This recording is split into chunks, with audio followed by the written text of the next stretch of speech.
students, a very good afternoon to all of you. I hope I'm audible to all. Am I audible? Okay, good, good, good. So let's discuss this chapter 2 of our book Vistas, The Tiger King by Kalki. Now, Kalki is the pen name of the author, and the author's name is Rama Swami Iyer Krishnamurti.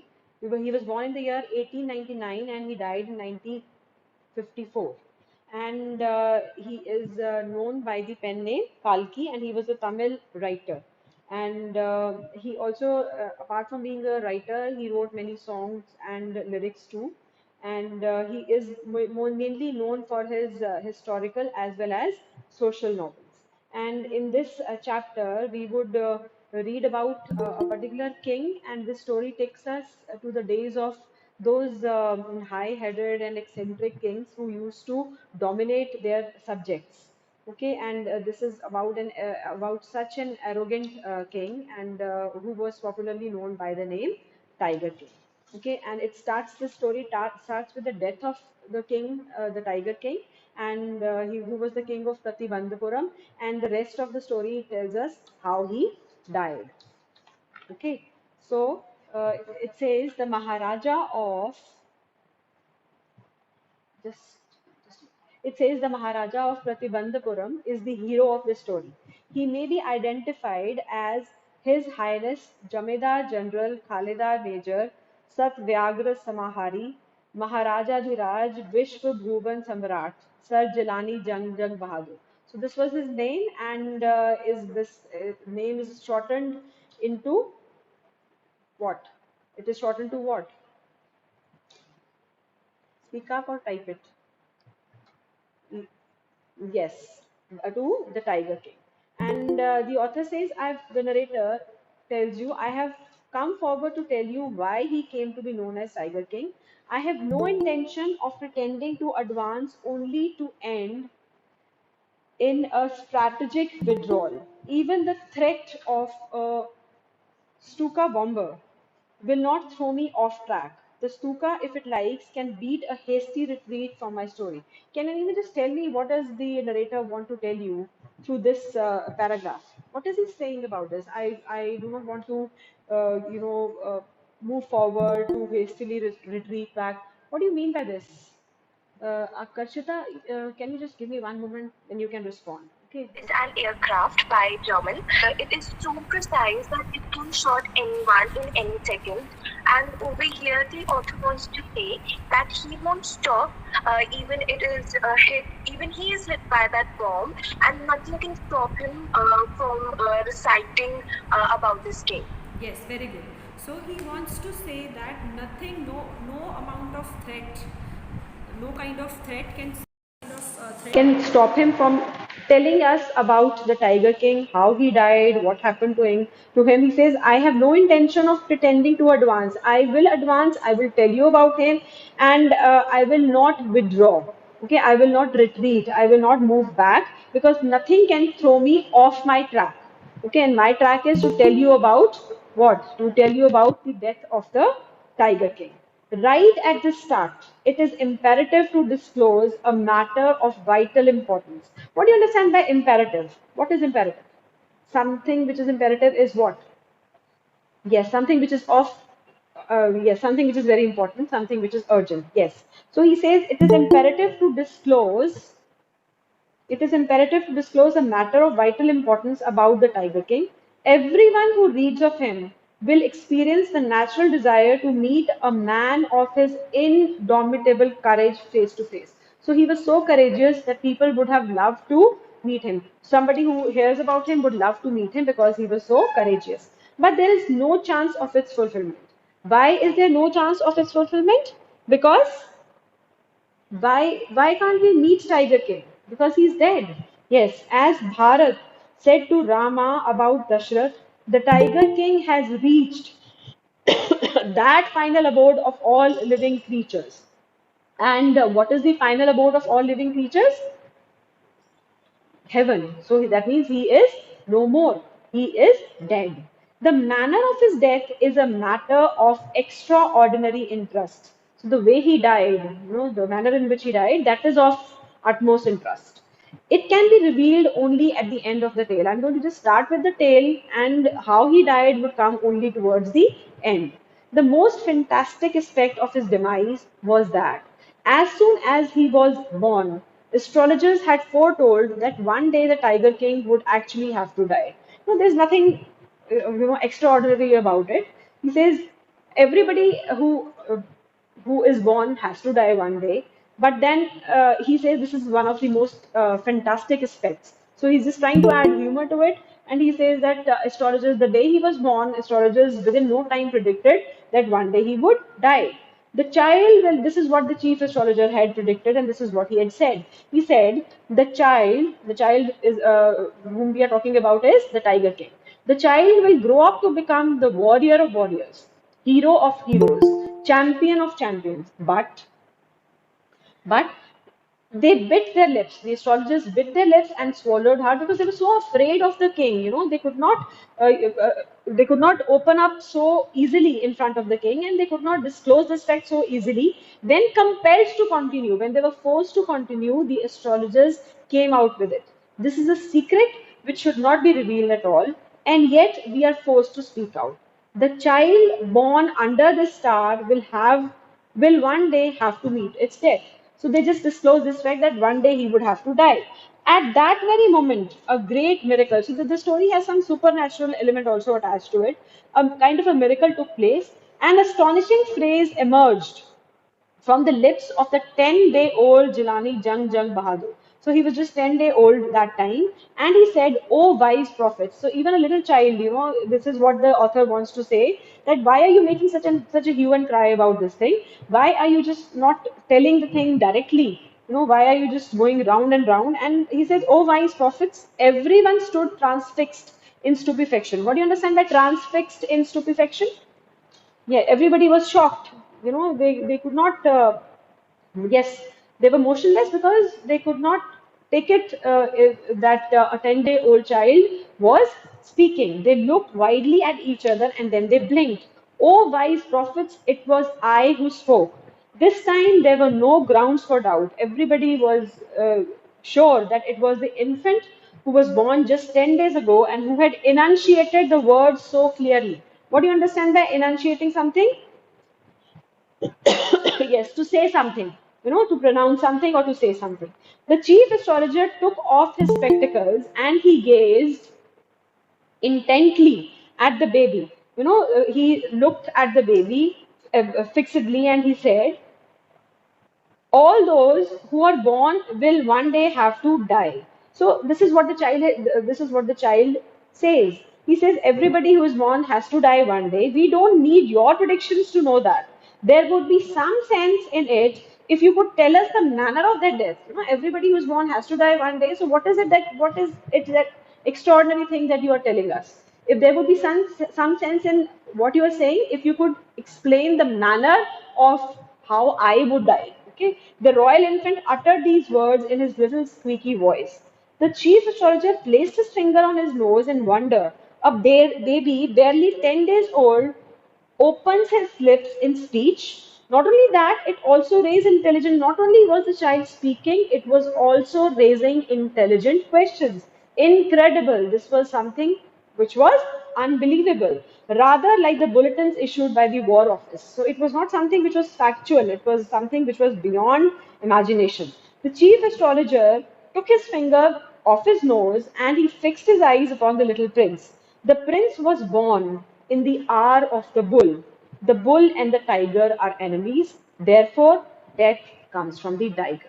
So this is how he explained that child, the infant, that when he would become a king or later on in his life, he's going to die because of some tiger. You may think that Crown Prince Jung Bahadur was thrown into a quake when he heard the word tiger. That was exactly what did not happen.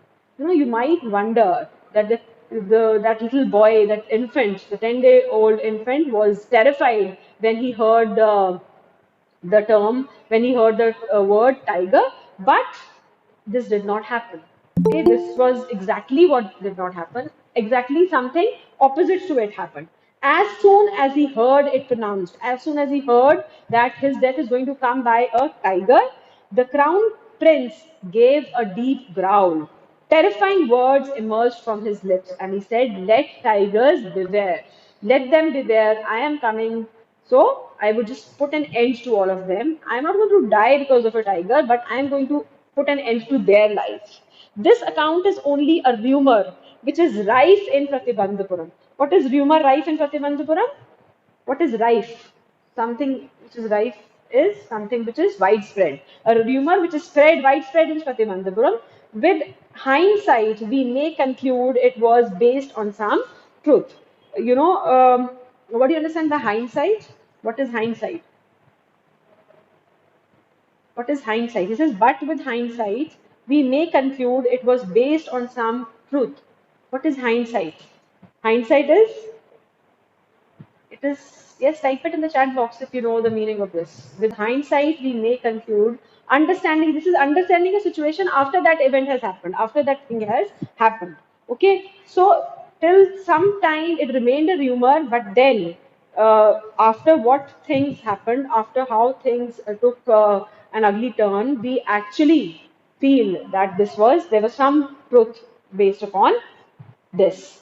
Crown Prince Jung Bahadur grew taller and stronger day by day. No other miracle marked his childhood days apart from that event already described. So, apart from this event, no other extraordinary thing happened in his life.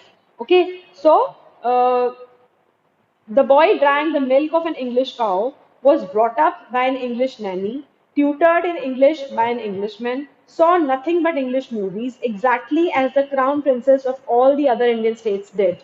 Now, why so much of emphasis on English movies, English nanny, and English cow? Can anyone just think of the reason? Why is there so much of emphasis on this?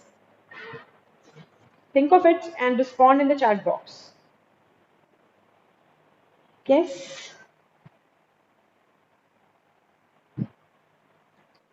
What is the significance? That is what the question is.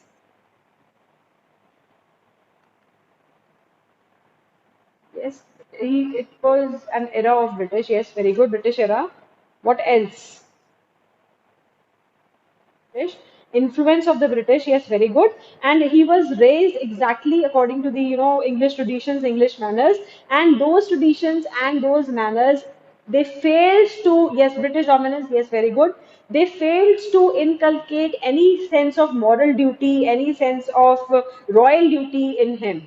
Okay, so this is the significance of this. If you ask a question, you can add on to it. Apart from the fact that it was an English era, the era of the British influence, you can also add on that these traditions and these manners onto which he was up to which he was raised, they failed to inculcate any sense of moral or royal duties in him.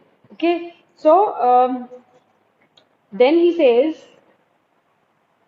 when he came at the age of 20, the state, which had been with the court of wards until then, came into his hands. Now he became that. What do you mean by this line? That he became the king at the age of 20. But everyone in his kingdom remembered the astrologer's prediction. And what was the astrologer's prediction? That one day he's going to die because of some tiger. He would be killed by a tiger. Many continued to discuss the matter. People were discussing this matter. Now he had become a king, and people were discussing about that rumor. Slowly, it came to the Maharaja's ears.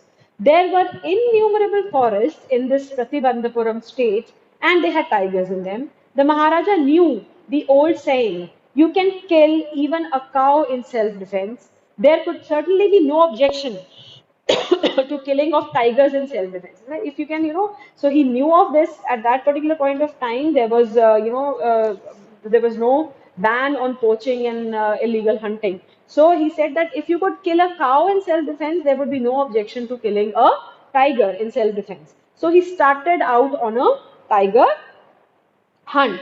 Okay, so this, you know, this statement shows that he just went on to express his intention of proving the chief astrologer's, the chief state astrologer's prediction wrong. He felt that that prediction he could prove it wrong by killing tigers. Okay, so the Maharaja was thrilled beyond measure when he killed his first tiger.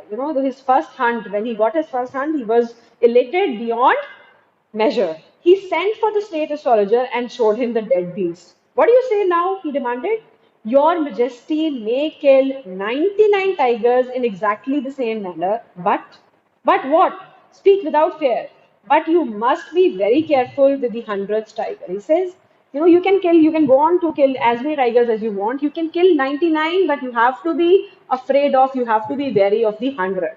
And he says, what if the 100th tiger were also killed? He says, what if I kill that 100th tiger also? Then I will tear up all my books on astrology, set fire to them. He says, I'm going to burn up my books. I'm an astrologer, but if you are able to kill that 100th tiger, I will burn all my books on astrology. I would just set them to fire. And what would I do? I shall cut off my tuft. What is tuft? He says, I'm going to I would cut off my tuft. Tuft, yes. Some people have this tuft of hair at the back, like some, yes, very good hair. जो पंडित रखते हैं जो यहाँ पे ऐसे ठीक है सिर पे. So he says, I would crop my hair short and instead of being an astrologer, I would become an insurance agent. So what does he mean by this statement? That this kind of thing is impossible. And if you're able to do this impossible task, then I would become an insurance agent. I would burn up my books, I would set them to fire, I would burn them, and I would become an insurance agent. The astrologer finished on an incoherent note. From that day onwards, it was celebration time for all the tigers inhabiting Pratibandhapuram. Why was it celebration time? Because the state banned tiger hunting by anyone except the Maharaja. So nobody could kill any tiger now, but only the Maharaja. A proclamation was issued. What do you understand by proclamation? What is proclamation? Proclamation is kind of an order. Yes, official order. Yes. So a proclamation was, yes, official statement. So a proclamation was issued to the effect that if anyone dares to fling so much as a stone at a tiger, all his wealth and property would be confiscated. So all such, kings, we're talking about a time when the kings, they worked according to their own whims and fancies. So he had passed this order, this official statement, that if anybody would even dare to throw a stone at a tiger, then all his wealth and property would be taken by the king. It would be confiscated. What is confiscated? When you take away somebody's property by force. So it would be confiscated. The Maharaja vowed he would attend to all other matters only after killing the 100 tigers. So he said, nothing is more important than my life. So first of all, I need to kill those 100 tigers. Then the state and my kingdom, it can relax for some time. I would not pay attention to any of the public meetings or anything related to public welfare. I would not do anything, but I would just concentrate on killing the tigers. Initially, the king seemed well set to realize his ambition. Not that he faced no dangers, it was not so easy to kill the tigers. He says there were times when the bullet missed its mark. Sometimes the bullet with which he shot the tiger, it missed its mark. The tiger leapt upon him and he fought the beast with his bare hands. He was so courageous. With his bare hands, he fought the beast. Each time, so things are, pretty exaggerated in this story. Each time it was the Maharaja who won. So every time, who was victorious? It was the Maharaja.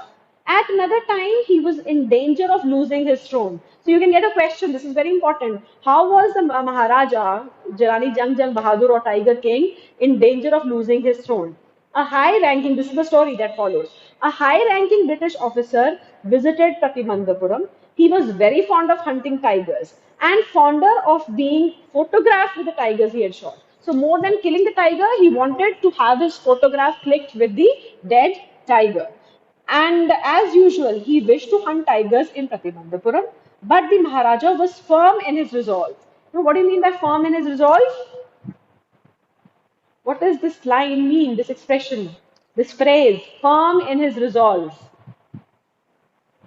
What was his resolve, what was his resolution, and what was he firm about? Yes? Yes, that only he could, yes, that only he could kill the tiger. So he was determined about his resolution that he's not going to let anyone kill the tiger, even if it was a high-ranking British official. But the Maharaja was firm in his resolve and he refused permission. He said, I'm not going to let anyone kill the tiger. I can organize any other hunt. You may go on a boar hunt. You may conduct a mouse hunt. So this is something which is, very funny, very humorous. He said, I can organize any other hunt like a boar hunt. I can organize a mouse hunt. We are ready for a mosquito hunt also. But tiger hunt, that is impossible. I cannot let you hunt tiger. No, it is, I cannot let you do it. The British officer's secretary sent word to the Maharaja through the Diwan that the Durai himself did not have to kill the tiger. What is Durai? This high ranking British official. Okay, he says, I don't want to kill it myself. What I want you to do is, you can kill the tiger, but I want to have my photograph clicked with the dead beast. The Maharaja could do the actual killing. What was important to the Durai was a photograph of himself holding the gun and standing over the tiger's dead body. But the Maharaja would not agree even to this proposal. He said, no, I cannot let him do this also. If he relented now, then what would he do if other British officers turned up for tiger hunts? He says, if I give permission to one British official, the next day or some months later, some other British official would come with the same proposal. What would I do then? I cannot relent now. I cannot give permission. Because he prevented a British officer from fulfilling his desire, the Maharaja stood in danger of losing his kingdom itself. So it was a British era, it was the British rule. So the British official sent him a message that, okay, if you will not let me kill the tiger, or if you will not let me have a photograph also with the dead tiger, I'm going to take away your kingdom. The Maharaja and the Diwan, they held deliberations over this issue. As a result, a telegram was dispatched forthwith to a famous British company of jewelers in Calcutta, send samples of expensive diamond rings of different designs. So he wanted to please the Durai, he wanted to please the British official and his wife. He said he asked for some samples of diamond rings. Some 50 rings arrived. The Maharaja sent the whole lot to the British officer's good lady. So he wanted to please them. So that is why he asked for the samples. Some 50 samples arrived. He sent the whole lot to the British officer's wife. The king and the minister expected the Durai Sani. Who is Durai Sani here? Who is Durai Sani here? The British official's wife. Okay, so yes, his wife. So to choose one or two rings. So he had hoped, he had expected that the British official's wife would just keep one or two rings, and she would send the rest of them back. And within no time at all, the Durai Sani sent her reply, "Thank you very much for your gifts." So she kept all 50 of them and just sent a thank you note. In 2 days, a bill for 3 lakh of rupees. So this was way back, and 3 lakh was, during the British rule, it was quite an enormous amount. It came from the British jewelers, and the Maharaja was happy. But he was still happy to pay those 3 lakh rupees, because even though he had lost 3 lakh of rupees, he had managed to retain his kingdom. So this is also very satirical. There is a lot of irony and satire in this. Like how, in order to please a British official, he was happy to part away even with 3 lakh rupees, but he did not allow a tiger hunt, or he did not even allow even a photograph to be clicked with a dead tiger. The Maharaja's tiger hunts continued to be highly successful. Within 10 years, he was able to kill 70 tigers. And then an unforeseen hurdle brought his mission to a standstill. What is unforeseen? Something which is not, you do not expect it. Some kind of an obstacle came in between his ambition. The tiger population became extinct in the forests of Pratibandhapur. Suddenly, the tigers, he could find no tigers. Who knows whether the tigers practiced birth control or committed harakiri? What is harakiri? It is a ritual suicide. Yes, it is a ritual of suicide. Okay, it is a Japanese ritual. Okay, and he says, or simply they just ran away from the state because they desired to be shot by British hands alone. No, nobody knows. This is also something, a humorous way of saying it, that that the king could not find any more tigers in Pratibandhapuram. One day, the Maharaja sent for the Diwan. Diwan Sahib, aren't you aware of the fact that 30 tigers still remain to be shot down by this gun of mine? He asked, brandishing his gun. उसने अपने gun को दीवान की तरफ तानते हुए बोला कि तुम्हें पता नहीं है कि भी मुझे 30 और टाइगर्स मारने हैं. Shuddering at the sight of the gun, the Diwan cried out, "Your Majesty, I am not a tiger." कहता मेरी तरफ क्यों तान रहे हो? मैं थोड़ी टाइगर हूँ, मुझे थोड़ी मारोगे आप. Which idiot would call you a tiger? So he's just making fun of him. He says, तुम्हें कौन टाइगर बोलेगा? तुम तो इतने डरपोक हो. तुम्हारे तो बिल्कुल भी कोई कैरेक्टरिस्टिक भी नहीं है टाइगर से मैच करता. He says, but then I am not a gun also. You are neither a tiger nor a gun, Diwan Sahib. I summoned you here for a different purpose. He says, I've called you. Summoning someone means calling. He says, I've called you for a different purpose. I have decided to get married. मैंने किसी और काम से तुम्हें बुलाया क्योंकि मैंने शादी करने का सोचा. So the Diwan began to babble even more. What is babbling? What is babbling? Babble क्या होता है? What is babbling, बच्चे बोलो. Babbling is when you talk in a very silly manner, in a confused way. Yes, yes.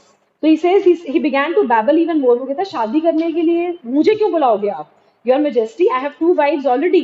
If I marry you, मुझे मुझे क्यों शादी करने के लिए बुला रहे हो? मेरी तो already 2 बीवियां हैं. मैं कैसे शादी कर सकता हूँ? So he says, don't talk nonsense. क्या बातें कर रहे हो? Why should I marry you? What I want is a tiger. मुझे तो tiger चाहिए. Your Majesty, please think it over. Your ancestors were married to the sword. If you like, you can marry the gun. There were rituals, there were traditions earlier in older days. जब वो राजाओं की शादी पहले gun से करवा देते थे या sword से करवा देते थे. But he says the tiger king is more than enough for this stage.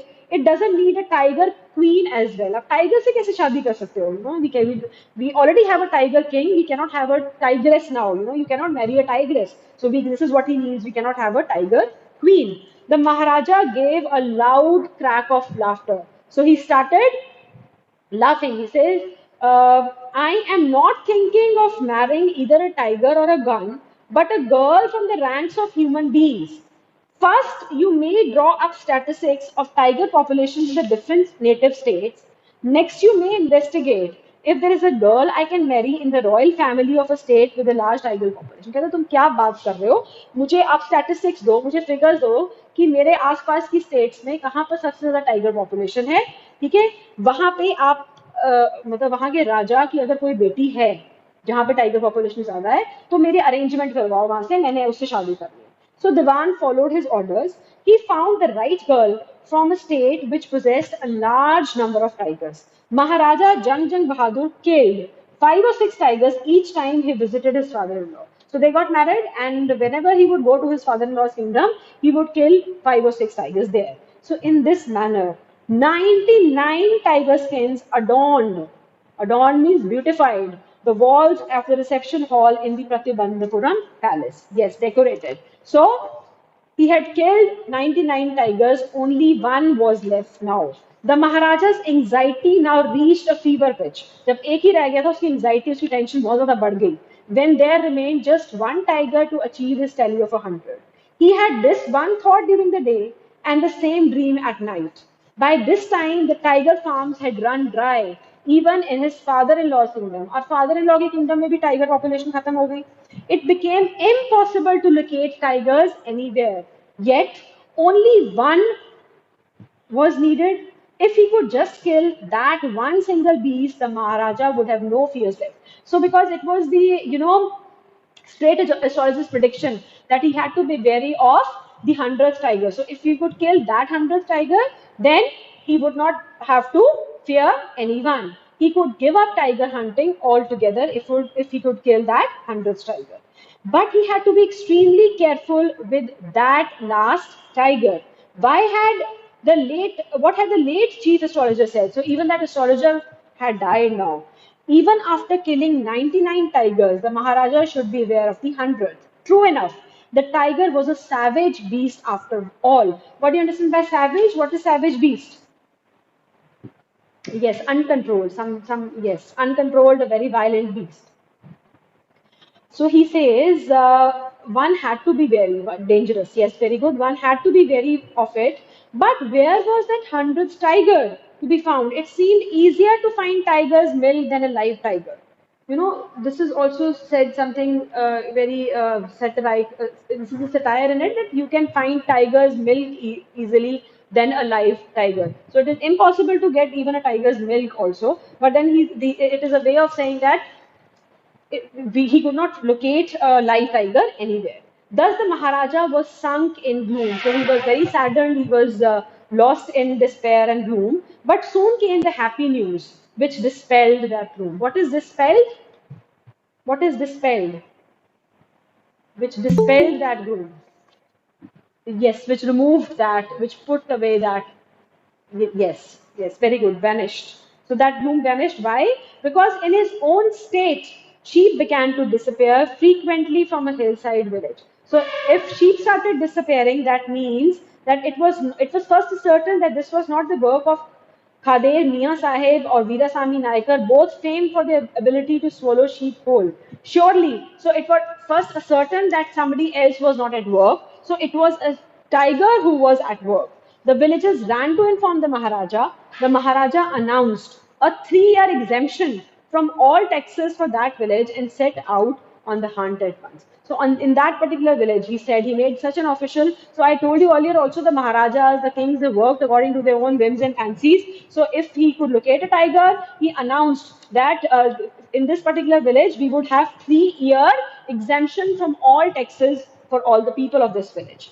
The tiger, but it was not easily found. It seemed as if it had wantonly hid itself in order to flout the Maharaja's will. So it appeared as if it had, very cruelly it had hid himself. It was not in sight anywhere. The Maharaja was equally determined. He refused to leave the forest until the tiger was found. As the days passed, the Maharaja's anger, his fury, and his obstinacy, his stubbornness, it mounted alarmingly. Many officers lost their jobs. So he turned out many officers from their jobs just because he could not find the tiger. One day, when his rage was at its height, when his anger was at its peak, the Maharaja called the Diwan and ordered him to double the land tax forces. So see, how he behaved. The कोई उसकी proper administration नहीं है. He is the king of that, Pratibandapuram state. और अपने village में वो क्या कर रहा है कि अगर टाइगर मिल गया तो 3 साल के लिए उन्हें टैक्स से एग्जेम्प्ट कर देना. अब टाइगर नहीं मिला तो उसने क्या बोला है कि लैंड टैक्स को डबल कर दो. ठीक है. So this is how he behaved. The people became discontented. They were so dissatisfied. वो कहते हम कैसे पे करेंगे? Then our state will fall prey to the Indian National Congress. In that case, you may resign from your post, said the king.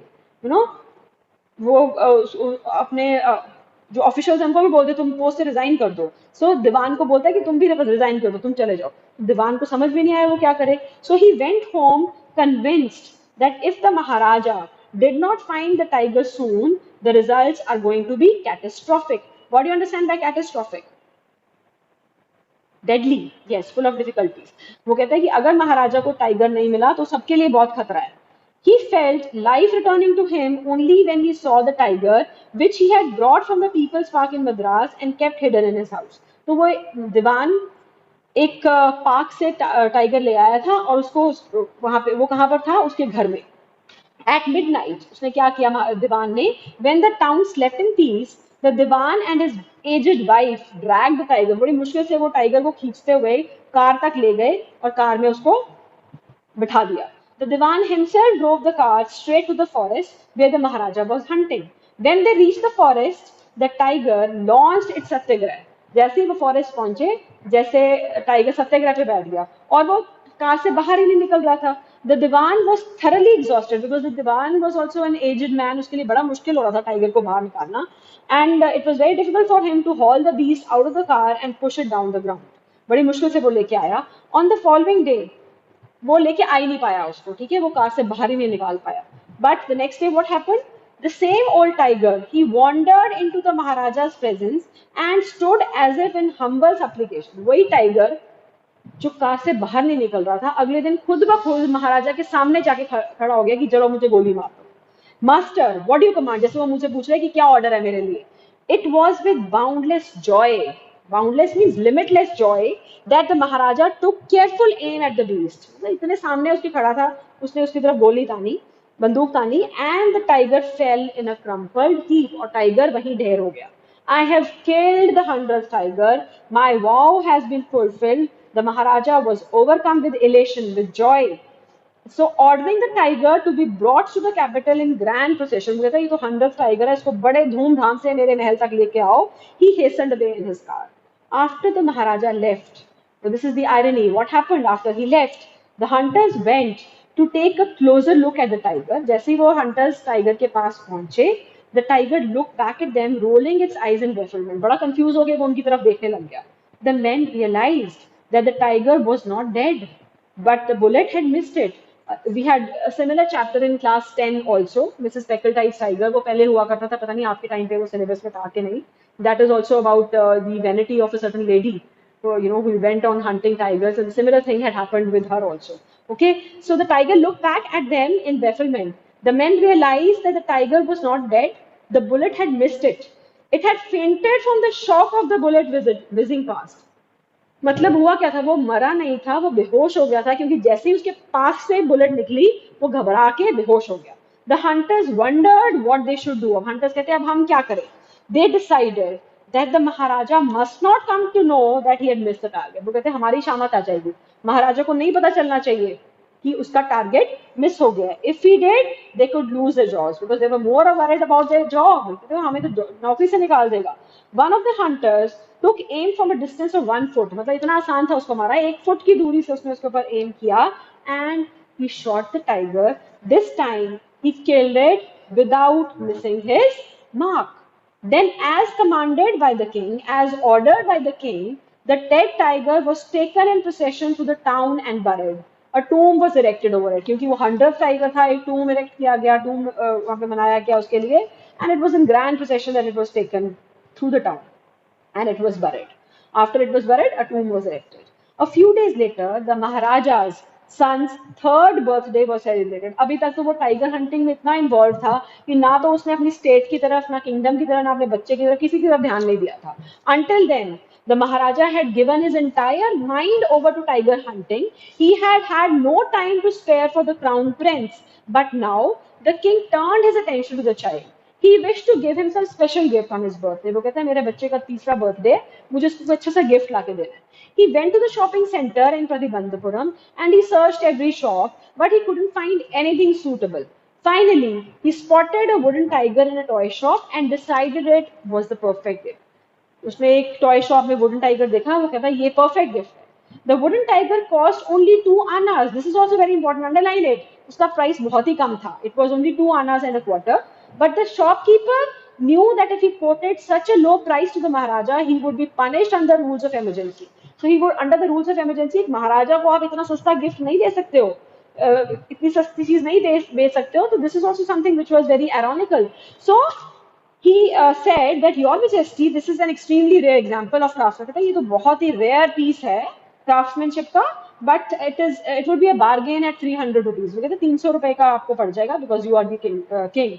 Very good. कहते बहुत अच्छी बात है. Let this be your offering to the crown prince on his birthday. तुम्हारी तरफ से मैं gift समझ के ले लेता हूँ, said the king, and he just took it away with him. On that day, father and son played with that little tiny wooden tiger. It had been carved by an unskilled carpenter. वो बड़ा एक मतलब नौसिखिए ने उसको carving की थी. उसकी वजह से उसकी लकड़ी, उसके स्लिवर्स सारी जगह से बाहर निकल रहे थे. Its surface was rough.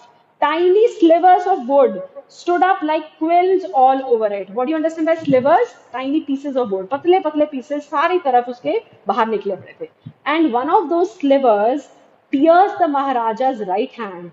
He pulled it out. हमारे भी कई बार हम कुछ काम कर रहे थे, लकड़ी चली जाती है, उसको हम निकाल देते हैं, ठीक है. So he pulled it out with his left hand and he continued to play with the prince. और उसने ध्यान ही नहीं दिया उस चीज पे, वो अपने बेटे के साथ खेलता रहा. The next day what happened? Infection flared in the Maharaja's right hand. And in 4 days what happened? It developed into a suppurating sore. 4 दिन में उसमें पस भर गई, इतना ज्यादा वो इन्फेक्शन बढ़ गया, which spread all over the arm. पूरी आर्म तक फैल गया उसका वो infection. 3 famous surgeons were brought in from Madras. After holding a consultation, they decided to operate. The operation took place. उन्होंने मद्रास से 3 famous surgeons आए और उन्होंने ऑपरेशन किया महाराजा का, ठीक है. And those who performed the operation, they came out of the theater and announced, the operation was successful, the Maharaja is dead. What do you know of this? What can you make out of this line? The operation is successful, the Maharaja is dead. Yes, the words of the astrologers, they proved to be true, that the king had died. In this manner, the